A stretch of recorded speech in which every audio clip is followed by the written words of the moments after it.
Donald Trump premtoi se do të përfundonte luftën në Ukrainë brenda një dite pas marrjes së detyrës, por 100 ditët e para të presidencës së tij, që skadojnë javën e ardhshme, nuk ka sjell asnjë pushim të përkohshëm. Në vend të zgjidhjes së konfliktit, ekipi i tij po shqyrton tërheqjen nga një proces paqe që ka rezultuar më i ndërlikuar se sa kishte parashikuar vetë Trump. Shtetet e Bashkuara të Amerikës kanë propozuar një marrëveshje që në thelb shpërblen agresionin rus, njëjë të aneksimit të Krimes nga Rusia, e ndalim të përhershëm të hyrjes së Ukrainës në NATO dhe heqjes së sanksioneve ndaj Moskës. Në këmbim nuk ofron garanci sigurie për Kievin dhe nuk kushtozon heqjen e sanksioneve me sjelljen e mëtejshme të Rusisë. Ukraina do të detyrohej të ndalonte luftimet në linjat aktuale, pra aq kohë sa Putin nuk e mban fjalën. Megjithatë, nuk ka njojje për aneksimin rus të 4 provincave të Ukrainës juglindore dhe as kufizime për forcat armatosura ukrainase pas një marrëveshje.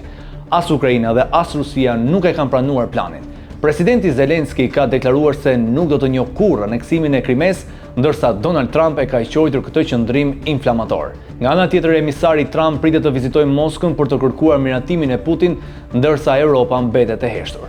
Ndërsa pyetja që shtrohet është nëse Trump të riqet, a do të ndalojë ndihmën ushtarake për Ukrainën, a do të japi fund sanksioneve ndaj Rusisë dhe a do të lejojë Europën të armatoset më tej Kievin. Përgjigjet janë ende të paqarta.